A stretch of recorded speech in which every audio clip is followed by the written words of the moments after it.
ইসলামর কানুন হইল মূল ভিত্তি ফাঁসটা। এই ফাঁসটা তাকিয়া যদি প্রত্যেকটা আমি আমল করি আর একটা যদি আমি ছাড়ি দেই, জেলা পেন্ডাল এক গড় 1 কোটি হরানির কারণে এক গড় জেলা গড় হিসাবে তার অস্তিত্ব থাকতো না। ঠিক তদ্রুপ আপনি আর আমি যদি ইসলামের বাকি সমস্ত কালচার, সমস্ত রীতিনীতি, সমস্ত কানুন মানলাম, আর যাকাত নামক এক রীতি, এক কানুন দে, এক আইন দে যদি আমি মানি না, তাহলে আমার কোনো ইমানদারের কোনো অস্তিত্ব আমার মাঝে থাকতো না। আমার দুস্থ বলার বুজুর্গ হল, ইসলাম এমন এক ধর্ম যে ধর্ম একথা চায় না যে একজন মানুষ কোটি কোটি হয়ে থাকুক, একজন মানুষের কাছে খুব বেশি সম্পদ থাকুক, লক্ষ লক্ষ কোটি কোটি টাকার মালিক থাকুক, আর আরেকজন মানুষ একবারে ভিখারি অবস্থায় থাকুক, মাদ্রাসা গরিব থাকুক, সমাজের মধ্যে কিছু মানুষ নিকৃষ্ট পর্যায়ে থাকুক, মুরাবা অবস্থায় থাকুক। এই কথা ইসলামে কখনো চায় না। ইসলামে চায় যে ধনী যারা উপরে আল্লাহ মাল দিছেন, সম্পদ দিছেন, এরার মালের মধ্যে আল্লাহ গরিবের এক অংশ দিয়া দিয়েছে। আপনার আমার দলের মধ্যে আল্লাহ গরিবর হক দিয়া দিয়েছে। যদি আল্লাহ চাইতা আমারে সমাজের ধনী বানাইছেন, সমাজের মধ্যে আমির বানাইছেন, যদি আল্লাহ চাইতা আমারে আমির না বানাইয়া এই সমাজের সবচেয়ে গরিব যে তারাও তো যদি আল্লাহ চাইতা আমির বানাইতা তাহলে বানাইতে পারলো না। আল্লাহ আমারে ধনী বানাইছেন, এটা আল্লাহ পাকের ইহসান, আল্লাহ পাকের মেহেরবানি, আল্লাহ পাকের ফজল। আমি এই ইহসান আর ফজল পাওয়ার পরে, এই সম্পদ পাওয়ার পরে যদি আমি সম্পদের লোভের মধ্যে পড়িয়া আমি যদি আল্লাহ পাকের এক বিধান যাকাত নামক বিধানকে আমি পরিত্যাগ করিলাই, তাহলে কাল কিয়ামতের দিন আমি আল্লাহ পাকের কাছে আমি জবাব দিতে হইব। আমার দুস্থ বলার বুজুর্গ হল, ইসলামে এই কথা চায় না যে এক শ্রেণীর মানুষ খুব সবল থাকতো আর আরেক শ্রেণীর মানুষ খুব দুর্বল থাকতো। এই কথা কখনো ইসলামে পছন্দ করে না। ইসলামে চায় ধনী যেই আছেন তার মাল তাকিয়া এক অংশ বাহির করিয়া গরিবরে দিলাইলে গরিব মানুষের গরিবই দূর হয়ে যাইব, সমাজের মধ্যে গরিব আর টুকাইয়া পাওয়া যাইত না। আমরা যদি এই যাকাত নামক যে বিধান, এই বিধান যদি আমরা মানি, তাহলে দুনিয়ার মধ্যে আমরা শান্তি পাইব, আখিরাতের জমিনেও আমরা শান্তি পাইব। দুনিয়ার মধ্যে আমি আজর ডবল পাইব, আখিরাতের জমিনেও আমি আজর ডবল পাইব। কোরআনে কারীমের মধ্যে অহরহ আয়াতের মধ্যে আল্লাহ জানাইয়া দিতরা, ইহাতকে আমার জ্ঞান বিশ্বাস মতো কোরআনে কারীমের মধ্যে 25 জায়গার মধ্যে আল্লাহ নামাজের কথা হওয়ার সাথে সাথে যাকাতের কথা ব্যবহার করছেন। ইকিমুনাস সালাহ ওয়া ইউতুনাজ যাকাত, নামাজের কথা হইও তুমি তেন নামাজ কায়েম করো, আবার লগে লগে যাকাত প্রদান করো। এই যাকাত এটা একটা আহম এক ইসলামের এক রুকন, যে 5 রুকনের মধ্যে আহম এক রুকন হইল যাকাত। আল্লাহ ফরমাইতে ইন্নাল্লাযীনা আমানু ওয়া আমিলুস সালিহাত ওয়া আকামুস সালাহ ওয়া আতাউয যাকাত লাহুম আজরুহুম ইনদা রাব্বিহিম ওয়া লা খাউফুন আলাইহিম ওয়া লা হুম ইয়াহজানুন। আল্লাহ ফরমায় নিশ্চয় ইন্নাল্লাযীনা আমানু, যে সমস্ত মানুষ আমি আল্লাহর উপরে ঈমান আনছে আর ওয়া আমিলুস সালিহাত জমিনের মধ্যে নেক আমল করে লইছে, ওয়া আকামুস সালাহ নামাজ জমিনের মধ্যে কায়েম করে লইছে, ওয়া আতাউয যাকাত আর যাকাত যথাযথভাবে যে সমস্ত মানুষে আদায় করে লইছে, এই সমস্ত মানুষের আজর সম্পর্কে আল্লাহ ফরমাইতরা লাহুম আজরুহুম ইনদা রাব্বিহিম, এই সমস্ত মানুষের আজর, তার নামাজের আজর, তার যাকাতের আজর, এই সমস্ত মানুষের আমলের বদলা আমি আল্লাহর কাছে লাহুম আজরুহুম ইনদা রাব্বিহিম, এটার প্রতিদান আমি আল্লাহর কাছে। এখন হইছে যদি আজকে ও গ্রামের মধ্যে এই আমরা অঞ্চলের যদি প্রেসিডেন্ট সাহেবে যদি এখন বলে এই কামটা করো, এই কামর আজর আমি নিজে আমার হাতে দিব, আর ও জায়গাত যদি আমরা দেশের প্রধানমন্ত্রী আইয়া কইন ও খামটা তুমি করো, ও খামর আজর আমি আমার হাতে দিব। আমরা কোন খামটা অগ্রগামী হইয়া কর্ম বলছে?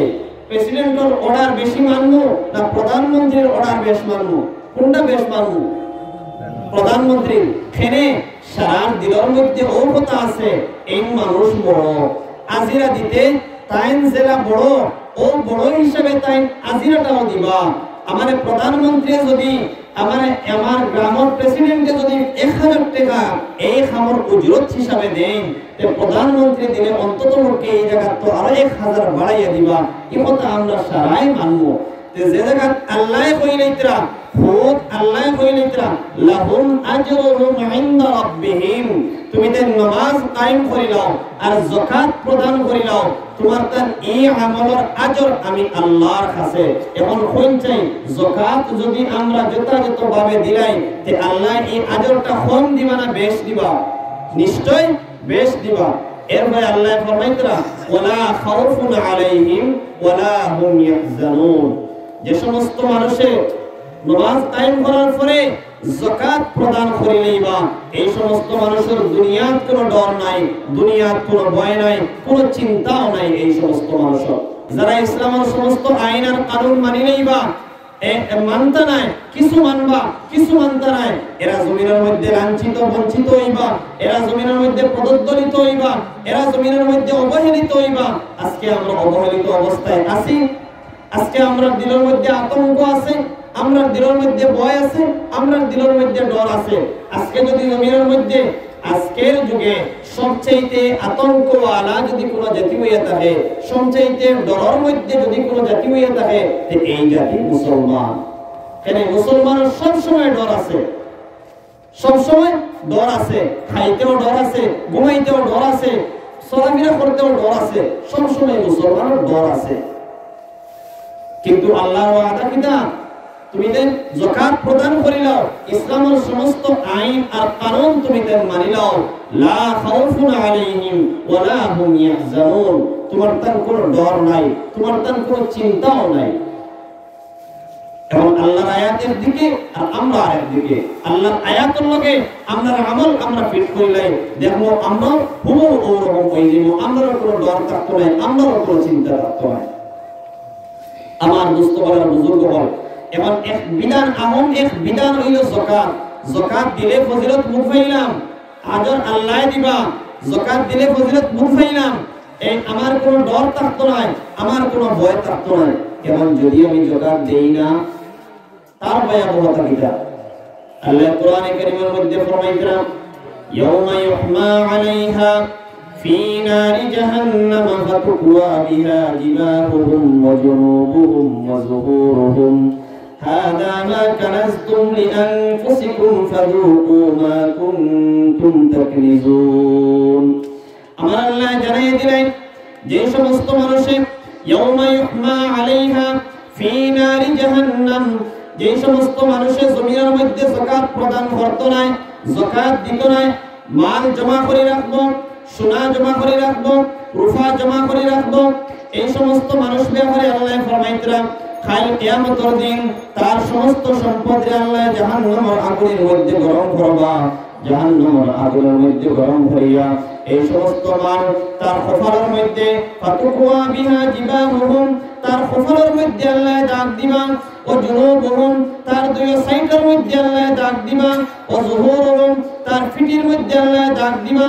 আর আল্লাহ কইবা হাযা মা কানাজতুম লিআনফুসিকুম, হে বান্দা তুমি জমিনের মধ্যে যে মাল জমা করিয়া রাখলাই, যে সোনা তুমি জমা করিয়া রাখলাই, যে রূপা তুমি জমা করিয়া রাখলাই, যে ক্যাশ টাকা তুমি ব্যাংকের মধ্যে জমা করিয়া রাখলাই, এই টাকাগুলো তুমি জমা করিয়া রাখছো, তুমি আমার বিধিবিধান, আমার আইন, আমার কানুন তুমি মানছো না, তুমি যাকাত প্রদান করছো না, এবং তুমি কিতা করো এই মালর তুমি সাজালো, এই মালর তুমি মজালো। হাযা মা কানাজতুম লিআনফুসিকুম ফাযুকু মা কুনতুম তাকরিজুন।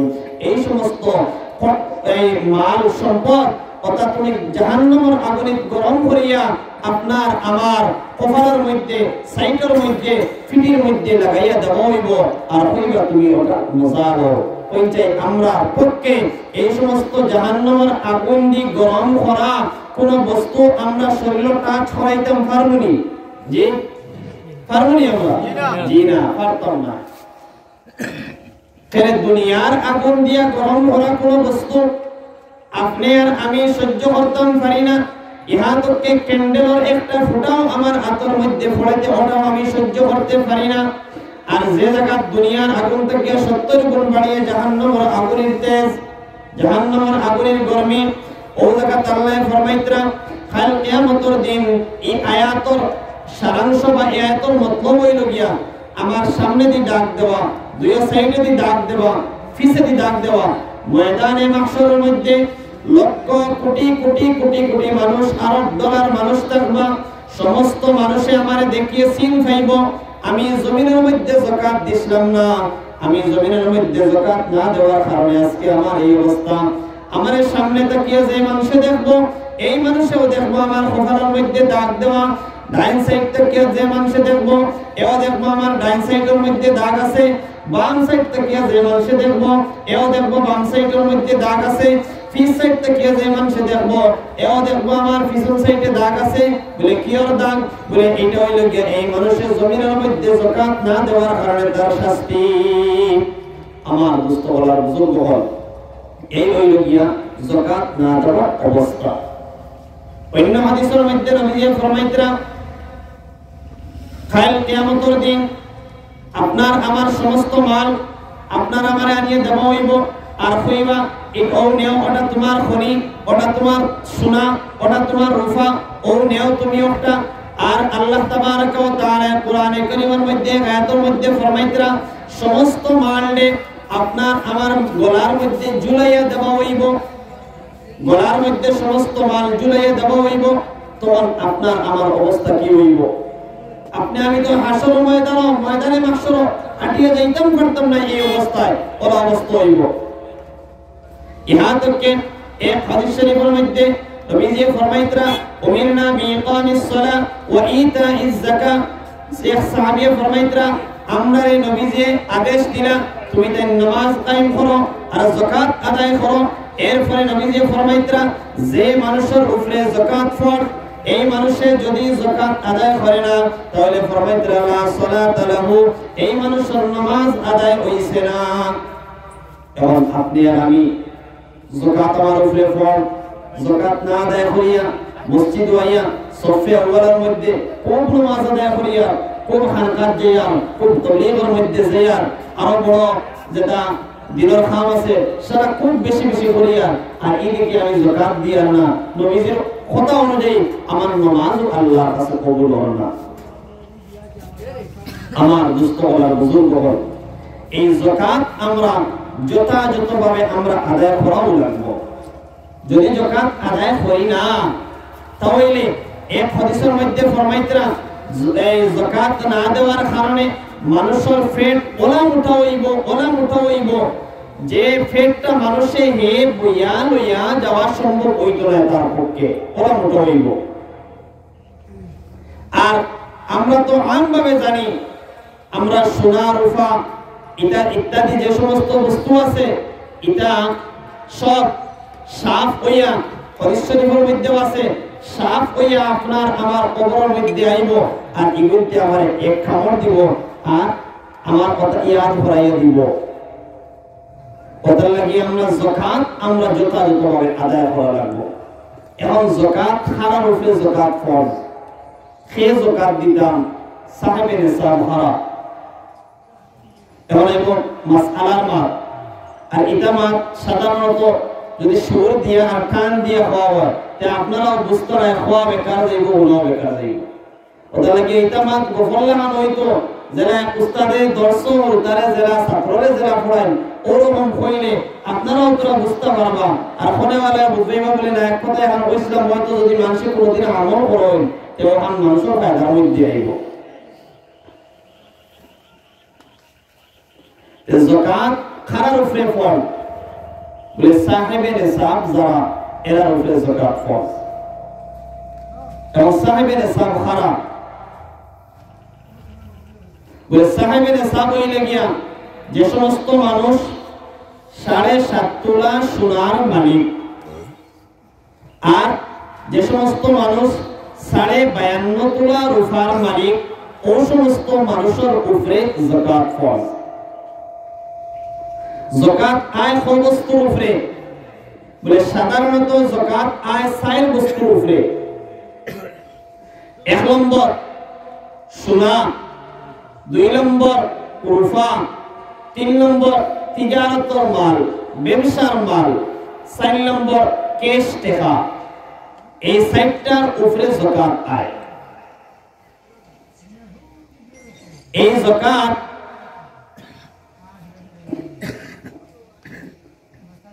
ও সময় আমার উপরে ফরজ হইব যখন আমি এই সমস্ত সম্পদের মালিক বনিয়া 1 বছর অতিবাহিত হয়ে যাইব। তখন আমি হয়ে যাইব সাহেবে নিসাব। আমার কাছে এই মালে হাওলানে হাওল যখন পাই যাইব, 1 বছর হয়ে যাইব, তখন আমি সাহেবে নিসাব হয়ে গেলাম, আমার উপরে যাকাত ফরজ হয়ে যাইব। এবং সাহেবে নিসাব হারাম। যদি আমার কাছে সোনা থাকে, কোনো ক্যাশ টাকা নাই, কোনো রূপা নাই, কোনো তিজারতের মাল নাই, শুধু আমার কাছে সোনা আছে, তখন আমি সাহেবে নিসাব হইব 7.5 তোলা সোনার মালিক যেদিন বন্য এদিন। এখন আমরা মনে মনে মা বনিতে অত হইতরা, আমরাও মনে মনে হইয়া বলে ইলা তো দুনিয়া আমরা নাই, 7.5 তোলা সোনা আমরা একলগে আমরা কাছে থাকতো, আর আমরা সাহেবের নিসাব হইতাম, আর আমরা যাকাত দিতাম। এর বাদে বুঝা যাইব। এখন রূপা যারা কাছে আছে, রূপা যদি তার কাছে 52.5 তোলা রূপা থাকে, তাহলে এই সাহেবের নিসাব এর উপরে যাকাত ওয়াজিব। মা বলিতে হইবে এখন তো রূপার ভ্যালু নাই, রূপা এখন ফিন্দি না, 52.5 তোলা রূপা আমরা পাইতাম মানো, আমরা উপরে তো যাকাত নাই। এখন আমি তাজির, আমি তিজারত করনেওয়ালা, আমি ব্যবসা করনেওয়ালা। এখন আমার দোকানের মধ্যে অনুমানিক 48 থেকে 50,000 টাকার মাল আমার দোকানের মধ্যে আছে।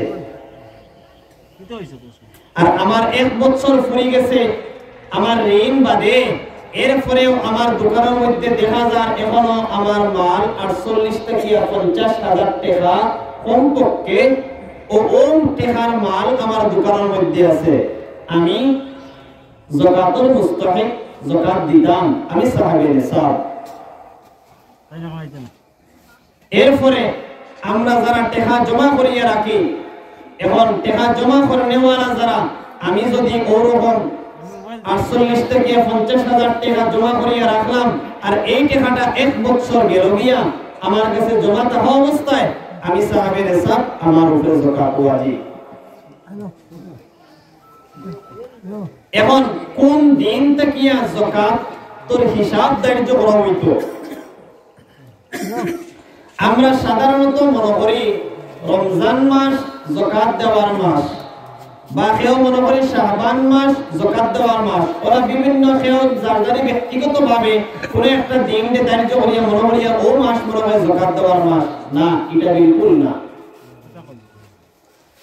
যাকাত আমি দিতাম, আমি সাহেবে নিসাব যেই দিন থেকে আমি ধনী হইছি, যেই দিন থেকে আমার কাছে এই পরিমাণ মাল, আমার মা বোন যেই দিন শাদী হইছে, যেই দিন তাই 1 ভরি সোনার মালিক বনি গেছেন, বা আমার বাপ ভাই যেই দিন তাই কোন ব্যবসা বাণিজ্য উদ্বোধন করে লইছেন, দোকান আরম্ভ করে লইছেন, ও দিন তাকিয়া চান্দর হিসাবে যেই দিন 1 বছর পূর্ব, ও দিন তার যাকাত আদায় করিলেই তা 1 বছর পুরা বাদে। শব্দ কিতাব হইছে কি আল্লাহ বা চান্দর হিসাব হইছে, সূর্যের হিসাব নাই। ইসলামী সমস্ত আইন এবং কানুন, সমস্ত বিধি এবং বিধান মানতে সময় আমরা ইংরেজি সাল দিয়া যদি ইসলামী কোন আইন এবং কানুন মানি, তাহলে এটা জায়েজ নাই, হইতো নাই। যেমন লাগান একটা বাচ্চা মার দুধ খায় 2 বছর।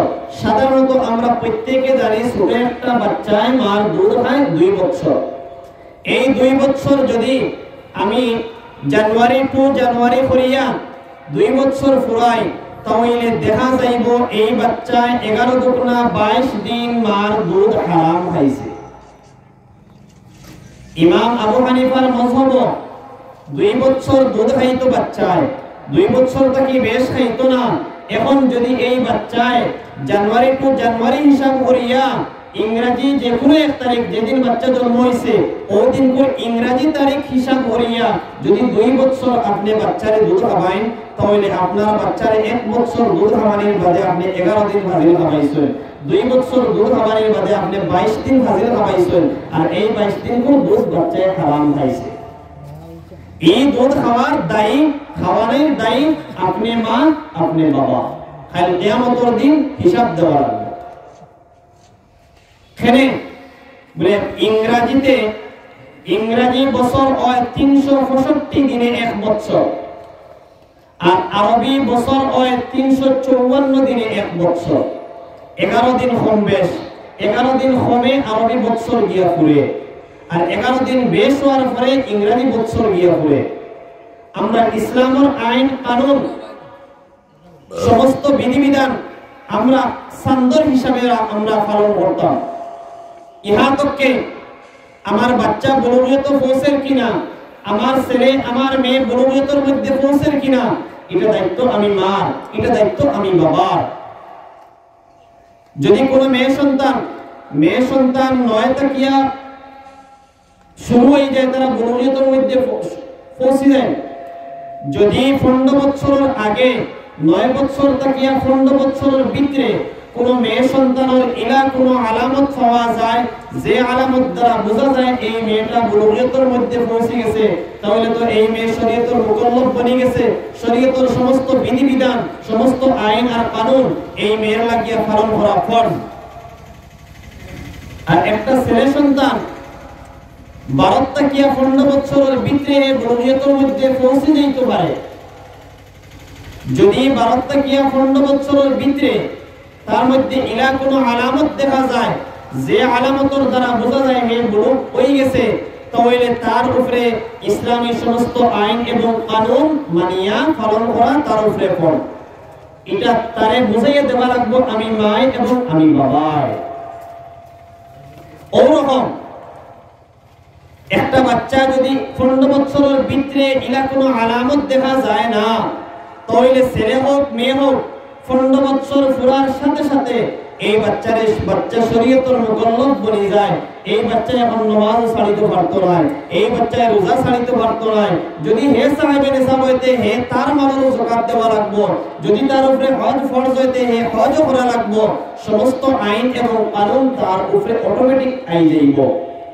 এখন হিসাব কোনটা? আমরা তো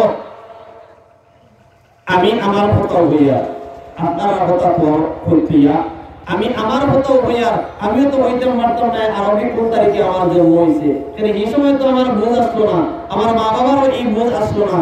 আর আপনারা ইনশাআল্লাহ 100% আমি শিওর হয়ে হইতাম পারবো, সেও হইতে পারত না আপনার তোর কোন একটা আলাদর আর আরবি কোন তারিখে চান্দ্র কত তারিখে বাচ্চা জন্ম হয়েছে।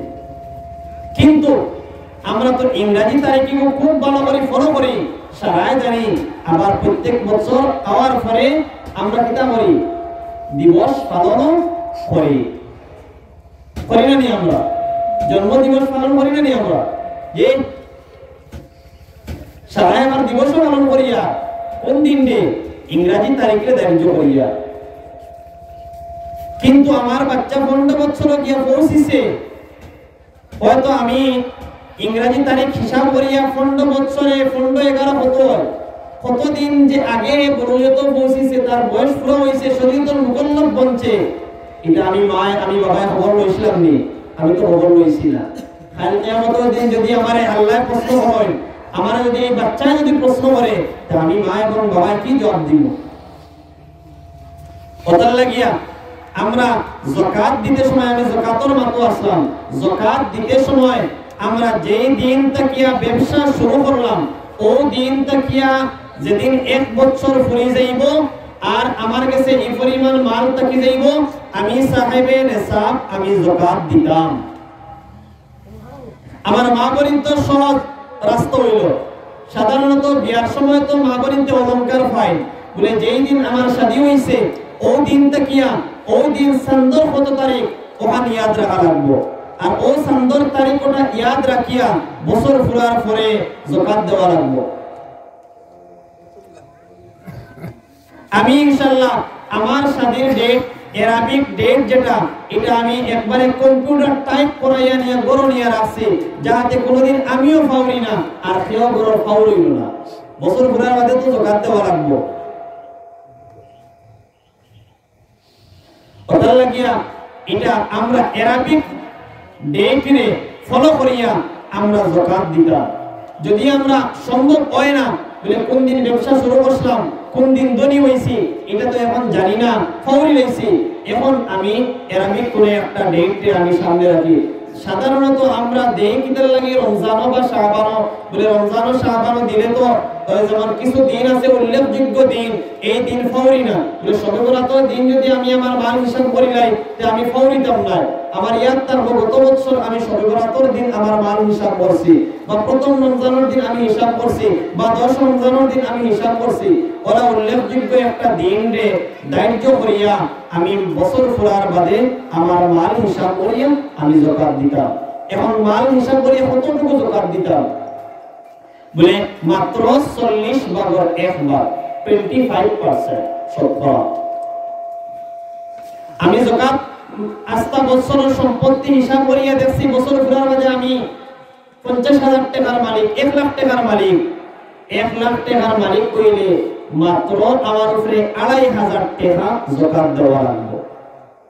এই 2,500 টাকা যদি আমি যাকাত দিলাই তে আমার বাদবাকি সমস্ত টাকা পাক এবং পবিত্র হয়ে যাইব গিয়া। তাহলে একবার এক সাহাবী গিয়ে নবীর রাসূলুল্লাহ ইয়া রাসূলুল্লাহ ইয়া হাবিবাল্লাহ অমুক নামে এক সাহাবী, যে সাহাবী তার মালের যাকাত দিলাইছেন আর আল্লাহর রাজিয়ার খুশ করবার লাগিয়া তার যাকাত দিছেন, এই সাহাবী সম্পর্কে আপনার রায় কিতা? নবী করিম সাল্লাল্লাহু আলাইহি ওয়াসাল্লাম ফরমায়েন, যে সাহাবী আমি আল্লাহর জাতরে রাজিয়ার খুশ করবার লাগিয়া যাকাত দিলাইছেন, এই সাহাবী তার মাল তাকিয়া মালের যত বুরাই আসলো সমস্ত বুরাইরে তাই বাহির করিয়া দিলাইছেন। বুঝা গেল যাকাত দিলে মালের ফেদা মালের বুরাই যেটা ওটা বাহির করিয়া দেই। আমার সম্পদ তো হলেন না, আমার সম্পদ আমার যাকাত থাকে। আমার মালের মধ্যে ফেদা যেগুলো হইছে, আমার মালের মধ্যে বুরাই যেগুলো হইছে, ওই বুরাইও কিন্তু আমি বাহির করিয়া দিয়া যাকাত দেওয়ার মাধ্যমে আমরা এক লম্বা হাদিস আছে, যে হাদিসের মধ্যে নবীজি 15টা কর্মের কথা কইছেন। ইযা ফাআলাত উম্মতি 15 আসলা ফাআল্লা বিহাল বালা কিলা ইয়া রাসূলুল্লাহ। এই লম্বা হাদিস নবীজি 15টা কর্মের কথা কইতরা, এর মধ্যে একটা কইতরা মানুষে কিয়ামতের আগে ওরা যুগ আইব, যে যুগ মানুষে যাকাত দেওয়ার ট্যাক্স মনে করব, যাকাত দেওয়ারে মানুষে এটা ট্যাক্স মনে করব। এখন আমরা যদি মনে করি কোন মুআল্লিম সাহেব, কোন মাদ্রাসার মুহাদ্দিস সাহেব, কোন মাদ্রাসার উস্তাদ যদি আমার কাছে যাকাত নেওয়া চায়, যদি আমরা হয় বলে নাও তো আইসো ট্যাক্স দেওয়া, ইলা আমরা যদি ভাবি যে কিয়ামতের লক্ষণ এটা, আর আজকের যুগে এটা আমরা মনেও করি নাই। কিন্তু যাকাত এটা কোনো মালের ট্যাক্স নাই, যাকাত আমার মালের ফেদা, আমার মালের বুরাই যখন ওগুলো আমি বাহির করিয়া দিতাম। কিন্তু আমরা তো দিয়ার না, 40,000 মাত্র 1,000 টাকা বার করিয়ে দিতাম, 39,000 টাকা আমার পাপ হয়ে যাইব গে। ওটার লাগিয়া এই যাকাত আমরা দিতাম। এখন যাকাত দিতে সময় বছরের প্রথমে আমি ধনী আছি, মাঝখানে আমি গরিব, আবার বছরের শেষে আমি ধনী হয়ে গেছি গিয়া, আমি যাকাত আমার উপরে কম। বছরের প্রথমে আমি সাহাবের হিসাব আসলাম, মাঝখানে পুরা গরিব, কোনো মাল নাই, কোনো দৌলত নাই, ধন নাই, সম্পত্তি নাই, কিচ্ছু নাই। কিন্তু বছর শেষ হওয়ার পরে আবার দেখা গেছে আমার কাছে মাল আই গেছে, আমি সাহাবের হিসাব আমি যাকাত দেওয়া লাগবো।